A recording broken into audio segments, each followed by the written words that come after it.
Hello and welcome to Let's Talk Cars, a show we are even more obsessed with cars than Stephen King is with the state of Maine. So first thing to notice here, we are in what's left of the Season 1 set, because this is Season 2. Also because the table, it broke. I was trying to carry it down some stairs, I dropped it, it broke, alright? The little table I put together, so I'll have to rebuild that, and until then, we're just gonna have to put up with this. But as you know, if you guys have been following my YouTube channel over the last week or so, I recently went to England, a place that I've been before many times, and I love. But I've not really been there since 2015, and in that period of time between 2015 and now, I've become more of a car enthusiast. And so when I went to England, I was paying attention to the car culture. And I'm not talking about the Aston Martins and the Jaguars, all those big expensive cars that they make or at one point made before British Leyland happened. No, I'm talking about the cars driven by the common everyday person. And well, it's a shit show. Really it is. So I'm going to talk a little bit about British Leyland right now. If you guys don't know what British Leyland was, it was a company towards the 80s and the 70s and turn of the century in England that said, you know what? Let's buy up all of these other companies and run them at once. So, like Rover and all that stuff, Rover, the original, because Mini, which is now owned by BMW, was originally a British company. And so all this stuff, they bought up something like over 20 brands. And then it exploded. No one can justify that. I mean, if you want to see a proper in-depth look at British Leyland, go to YouTube. They have a version of it on there.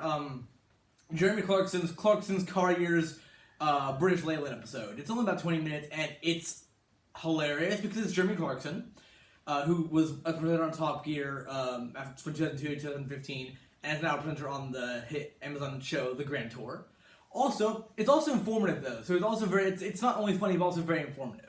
But yes, as a result of British Leyland, England doesn't really make its own cars anymore for the common man, or common woman, the common people. I mean, sure, there's, I guess, Vauxhall, but Vauxhall is Vauxhall. And so, as a result, you get a lot of German and French cars. In this case, Renault, Peugeot, BMW and Mercedes dominate the British market.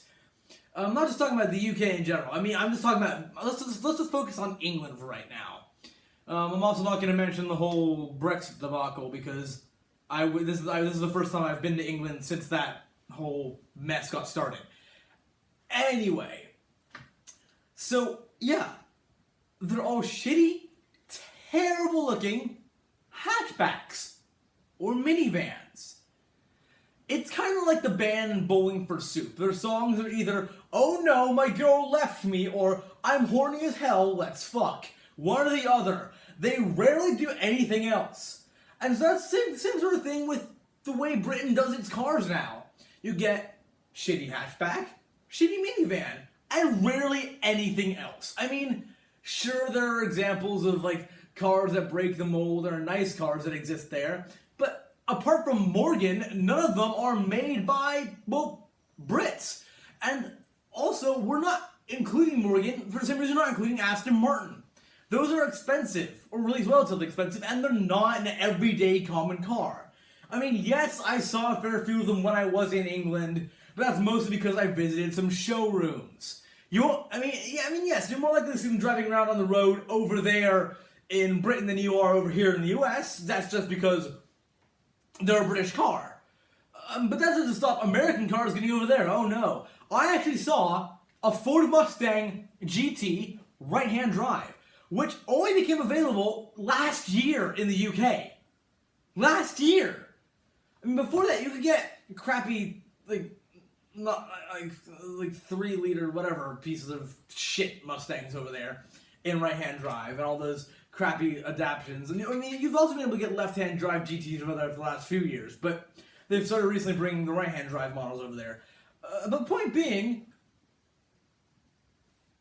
where did all your cars go, England? I mean, sure, they weren't great cars before British Leyland. Mini has never been, how do you say, reliable, but it was still a British-owned and British-made car company.